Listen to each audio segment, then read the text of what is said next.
जय हिंद बच्चों। और बताइए कैसे हैं आप सब। उम्मीद है बहुत बढ़िया होंगे। आज आपको पढ़ाने वाले हैं मेरुरज्जु। ठीक, मेरुरज्जु क्या है? मेरुरज्जु बाबू अपने भाषा में समझ लो, जो रीढ़िया खड्डिया होता है ना, हड्डिया, उसी के बारे में पढ़ाना है। समझ में आई कि नहीं? ये जो यहाँ से लेकर यहाँ तक ऐसे जो ये होता है, ये रीढ़ की हड्डी। अभी इसके बारे में बहुत गहराई में आपको मैं पढ़ा रहा हूँ। ठीक, एकदम बहुत ध्यान से देखिएगा। बात समझ में आई कि नहीं? अब आगे की बात आप लोग समझिए। चलिए, बहुत गंभीरता से क्लास को क्या करते हैं, चालू करते हैं। एकदम आराम से आप लोग समझिएगा इस चीज को। ठीक, देखिए बाबू, आपको बताएं कि हम इससे पहले आपको बताए थे classification of nervous system. Classification of nervous system यानी तंत्रिका तंत्र के वर्गीकरण। तो तंत्रिका तंत्र के वर्गीकरण में हम लोग देखे थे कि 3 प्रकार की तंत्रिका तंत्रिकाएं होती थी, जो मैं यहाँ लिख दे रहा हूं। और नेक्स्ट वीडियो में भी मैं लिखा हूं CNS, PNS और आपका ANS। राइट बाबू? तो आपका मैं बताऊं CNS, जिसे कहते हैं सेंट्रल नर्वस सिस्टम, केंद्रीय तंत्रिका तंत्र। अब आप बात को समझो। केंद्रीय तंत्रिका तंत्र के बारे में मैंने आपको पढ़ाया और इसके 2 भाग होते हैं। पहला आपका था बाबू ब्रेन। क्या था? ब्रेन, जिस पर मैंने 2 पार्ट में वीडियो पूरा क्या कर दिया है, अपलोड। आज आपका इसका जो दूसरा भाग होता है, जिसे हम लोग कहते हैं मेरुरज्जु। क्या कहते हैं? मेरुरज्जु। ठीक, स्पाइनल कॉर्ड। तो स्पाइनल कॉर्ड के बारे में ये मेरा टोटल वीडियो आज इसका पड़ जाएगा। और आज आप लोग पूरा पढ़ेंगे मेरुदंड के बारे में। चलिए, फालतू बात लिविल ना कर सीधे सीधे हम लोग किसकी बात करते हैं, अपने पढ़ाई की। ठीक, हम लोग मेरुदंड के बारे में पढ़ने जा रहे हैं। और इसके बाद का जो वीडियो पड़ेगा उसमें मैं PNS और CNS को एक साथ में आपको उस वीडियो में प्रोवाइड कर दूंगा। ठीक, चलिए अब आगे की बात हम लोग पढ़ने जा रहे हैं कि मेरुदंड क्या होता है।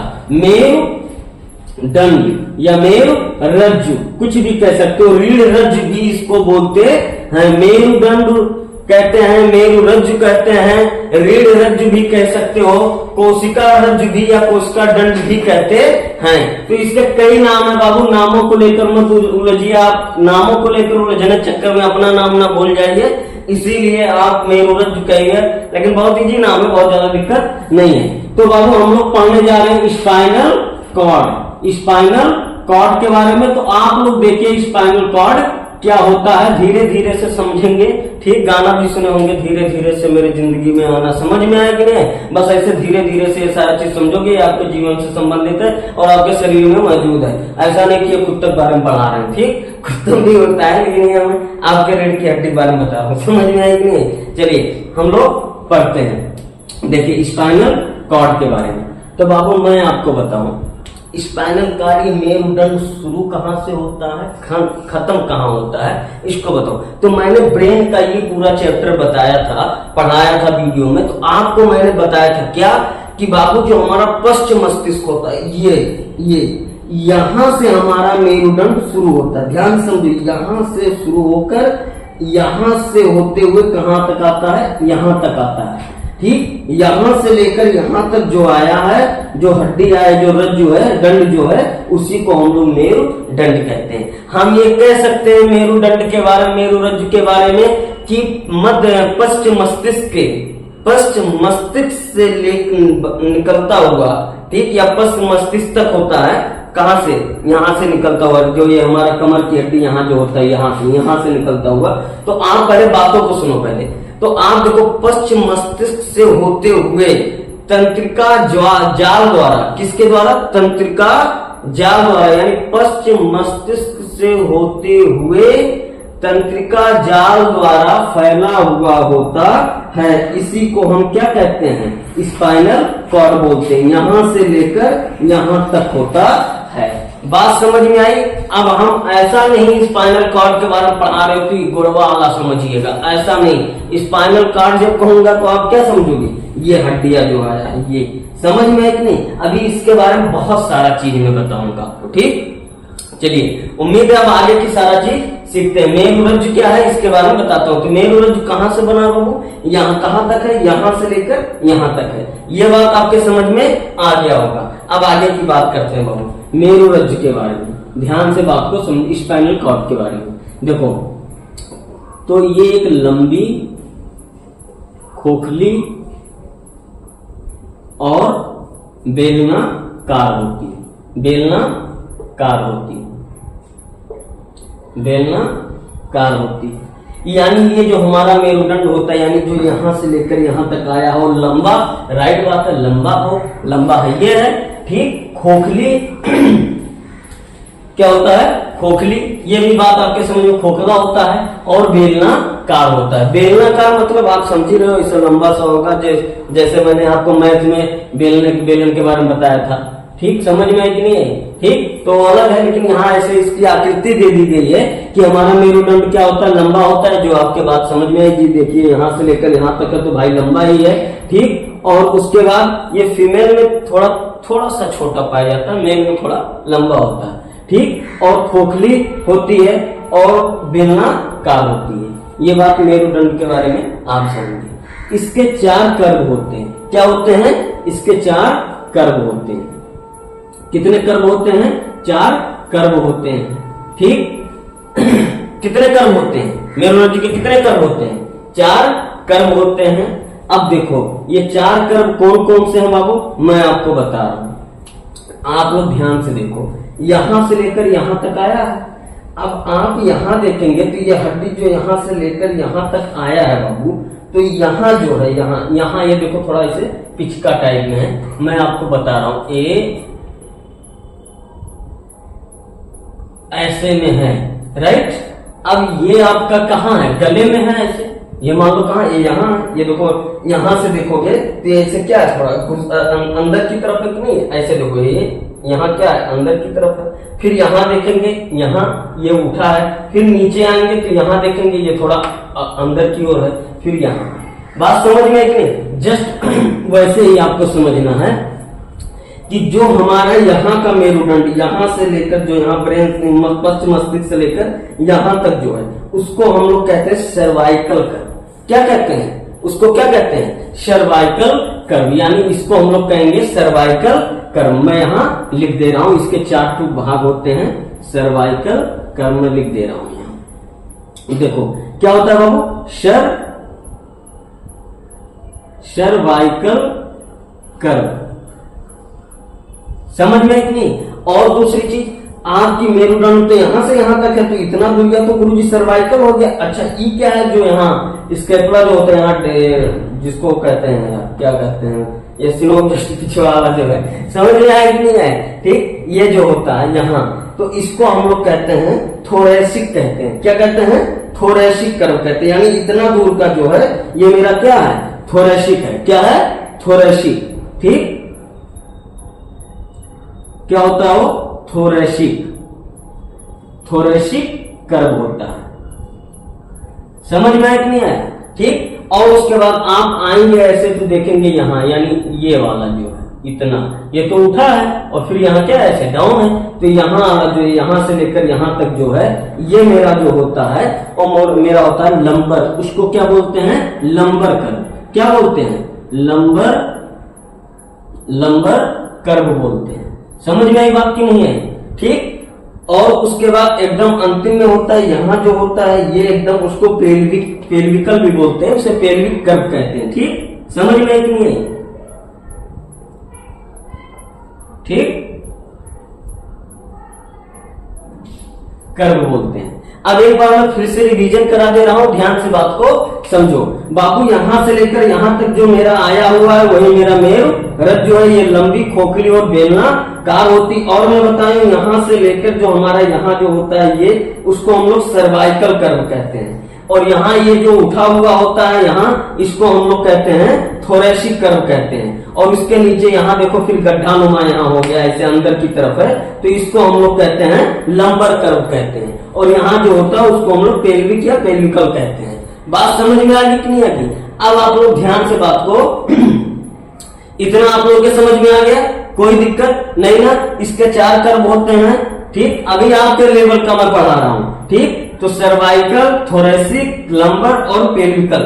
समझिए, पेल्विक कैसे भी बोलते हैं इसको। कोई दिक्कत किसी को, उम्मीद है ये सारा चीज समझ में आया होगा। बाबू इलेक्ट्रिक बोर्ड है नहीं तो मैं पूरा खोल कर दिखा देता आपको। क्या मेरुदंड समझ में आए कि नहीं आए, ठीक। अब आप लोग ध्यान से समझो, ठीक। अभी पहले इसका आप लोग स्क्रीनशॉट ले लीजिए, फिर आगे मैं इसी के बारे में और बताता हूँ। और आपको मैं बताऊं बाबू कि जैसे हमारा ब्रेन कई लेयरों से क्या होता है, ढका होता है, 3 लेयर बताए थे, ऐसे मेरा मेरुरज्जु भी, स्पाइनल कॉर्ड भी 3 लेयरों से ढका होता है, जिसको हम लोग क्या कहते हैं, पाया मीटर, ड्यूरा मीटर, समझ में आया कि नहीं आया, ड्यूरा मीटर,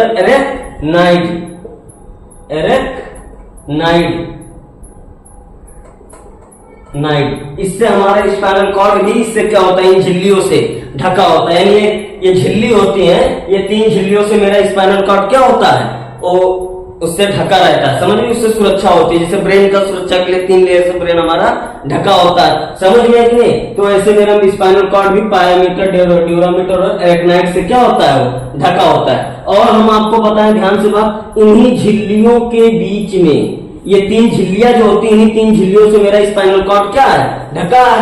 अब मैं आपको बताऊं जो सुरक्षा कर रहा है, हम ये कह सकते हैं समझने के लिए, ठीक, ये तीनों इनसे क्या करता है, सुरक्षा करता है। अब ये स्पाइनल कॉर्ड इन तीनों से जो हमारा सुरक्षा कर रहा है, इन्हीं झिल्लियों में एक द्रव पाया जाता है, द्रव्य यानी पदार्थ। देखो वो द्रव और द्रव में अंतर है, समझ में आया कि नहीं। मैं द्रव्य बोल रहा हूं, द्रव नहीं बोल रहा हूं।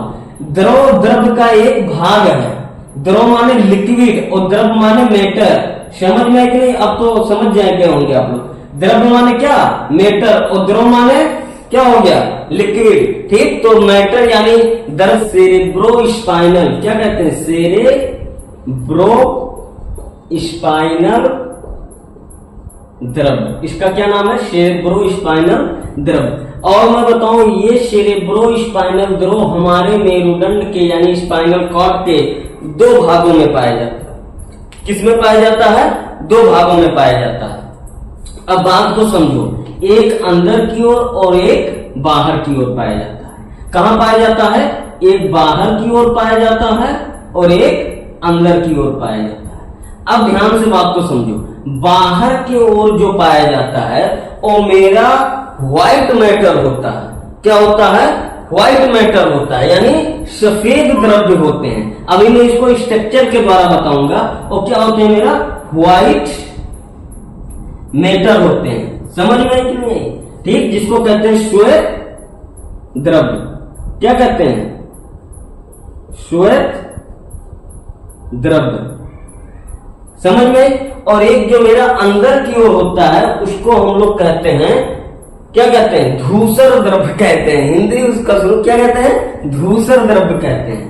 क्या कहते हैं उसको, इंग्लिश में उसको ग्रे मैटर बोलते हैं, समझ में है कि नहीं। क्या कहते हैं, धूसर द्रव्य बोलते हैं, और इंग्लिश में इसको कहते हैं ग्रे मैटर, समझ में है कि नहीं। क्या कहते हैं, ग्रे मैटर बोलते हैं। बात समझ में आई, ठीक। तो यानी ये जिन झिल्लियों से ढका है, इन्हीं झिल्लियों के मध्य में एक द्रव पाया जाता है जिसे हम सेरेब्रो स्पाइनल द्रव कहते हैं। और ये द्रव 2 भागों में पाया जाता है, एक बाहर की ओर, एक अंदर की ओर। जो अंदर की ओर द्रव पाया जाता है उसे व्हाइट मैटर यानी श्वेत द्रव कहते हैं, और जो अंदर की ओर पाया जाता है उसे धूसर द्रव या ग्रे मैटर कहते हैं। बात समझ में आई। चलिए इसका आप लोग स्क्रीनशॉट लीजिए, फिर इसके आगे की बात आपको मैं बता रहा हूं, और हम लोग सीखते हैं इसके बारे में, ठीक, कि और क्या क्या बातें हैं। तो आपको बताया, मैं ग्रे मैटर तक बता दिया था। और ग्रे मैटर जो हमारा होता है, ठीक है, जो ग्रे मैटर होता है, वो ग्रे मैटर की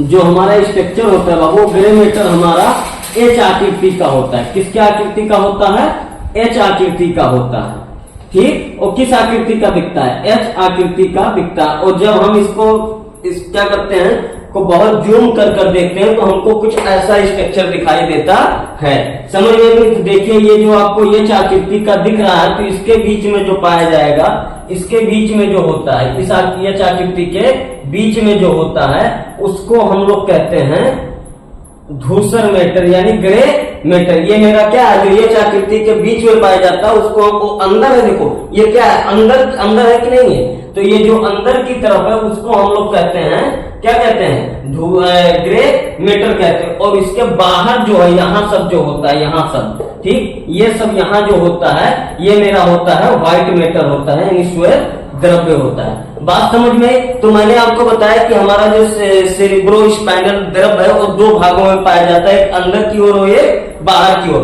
तो अंदर की ओर जो पाया जाता है उसको हम लोग कहते हैं ग्रे मैटर, और बाहर की ओर जो पाया जाता है उसको कहते हैं व्हाइट मैटर। ठीक, अब ये व्हाइट मैटर यानी ये श्वेत द्रव्य है, और ये जो अंदर की ओर है वो मेरा कौन सा द्रव्य है, वो ग्रे मैटर है। और ग्रे मैटर की आकृति किसकी जैसा होती है, एच की जैसा होती है। तो देखिए पूरा तो एच नहीं, लेकिन ये एच की जैसा लग रहा है कि नहीं लग रहा है, ये देखिए ये सब एच की जैसा लग रहा है ना, तो इसे कहते हैं। तो आप लोग ये याद रखिएगा कि हम आपसे पूछेंगे सेरेब्रो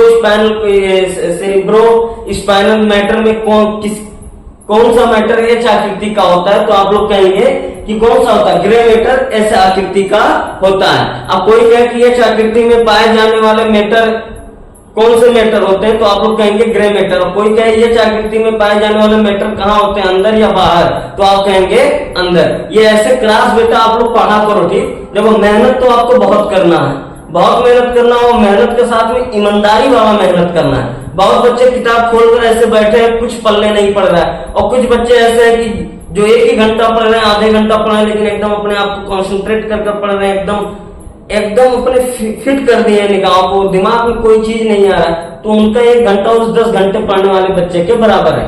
पढ़ाई में कौन ज्यादा पढ़ता है कौन कम पढ़ता है ये मायने नहीं रखता है, पढ़ाई में ये मायने रखता है कि कौन कितना अपने आप को केंद्रित कर पढ़ा। समझ में आई बात की नहीं आई, तो ये चीज ज्यादा सोचा करो कि कोई जरूरत नहीं कि आप 10 घंटा पढ़ो तब हम माने कि आप बहुत पढ़े, जी बिल्कुल नहीं। जो 1 घंटा पढ़ा कोई 10 घंटा पढ़ा, वो अपने अपने जगह पर है, लेकिन 1 घंटा ऐसा नहीं कि 1 घंटा पढ़ने वाला बच्चा बहुत बेकार है, जी बिल्कुल नहीं। 1 घंटा पढ़ने वाला बच्चा अगर अपने आप को केंद्रित कर पढ़ रहा है तो 10 घंटा नहीं 24 घंटा वाले पर भारी पड़ेगा। और कोई किताब खोलकर बैठा अगर कुछ नहीं पढ़ रहा है तो बेकार है। ध्यान से बात को समझ लीजिए, इसीलिए खूब मेहनत और गंभीरता से पढ़ाई किया करिए और ईमानदारी से पढ़ाई किया करिए, बात समझ में। और मेरा एक क्या मानना है कि दुनिया का सबसे बड़ा पाप क्या है जानते हो, दुनिया का सबसे बड़ा पाप यह है कि जो महतारी बाप का रुपया, माता पिता का रुपया गलत तरीके से खर्चा करे, पढ़ने के लिए वो पैसा दे उसका मिसयूज करिए, ये सबसे बड़ा पाप है। यानी माँ बाप का रुपया बेवजह खर्चा करना ये सबसे बड़ा पाप है, मेरा मानना ये है। क्योंकि एक बाप की पूरी जवानी और पूरी मेहनत उस पैसे में रहती है जिसको आप मजाक में ऐसे उड़ा देते हैं, बात समझ में एक नहीं है ये चीज है। इसलिए बहुत ईमानदारी से पढ़ाई किया करिए। ठीक, चलिए अब आगे की बात करते हैं।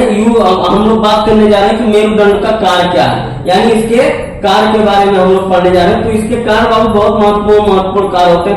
सभी प्रतिवर्ती क्रियाएं जितनी होती है, प्रतिवर्ती क्रियाओं का ये क्या करता है, नियंत्रण करता है। प्रतिवर्ती क्रियाओं का नियंत्रण, बहुत बड़ा लिखता हूं मैं, नियंत्रण करता है, समझ में आई कि नहीं।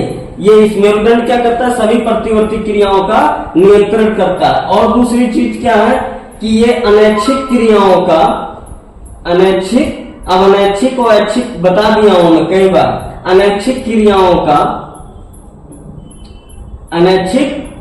का संतुलन करता है, संतुलन बैलेंस बनाए रखता है कि हाँ कैसे क्या होना। अनैच्छिक क्रियाओं का संतुलन करता है। और इसका काम क्या है कि इसका एक काम और ये भी है कि ये हमारे ब्रेन को ले जाने वाले तथा लाने वाले सभी प्रेरणाओं का क्या करता है, नियमन करता है। यानी हमारे ब्रेन से ले जाने और ले आने वाले प्रेरणाओं को ये मार्ग प्रदान करता है। मेरुदंड का कितना बड़ा काम है, सोचो संपूर्ण शरीर से जो भी सूचना है, जो भी हमारे प्रेरणा है वो सब ब्रेन तक ले जाना और ब्रेन से लाना, इसका काम कौन करता है, इसका मार्ग कौन देता है, ये हमारा देता है स्पाइनल कॉर्ड देता है। ये बहुत इंपॉर्टेंट बात है, याद रखिएगा। यानी मस्तिष्क तक लाने और ले जाने वाले प्रेरणाओं का मार्ग प्रदान करता है, बात समझ में कि नहीं। तो यहाँ आपका जाकर स्पाइनल कॉर्ड पूरा क्या होता है, खत्म होता है। उम्मीद है बच्चों आपको स्पाइनल कॉर्ड बहुत बढ़िया समझ में आया होगा।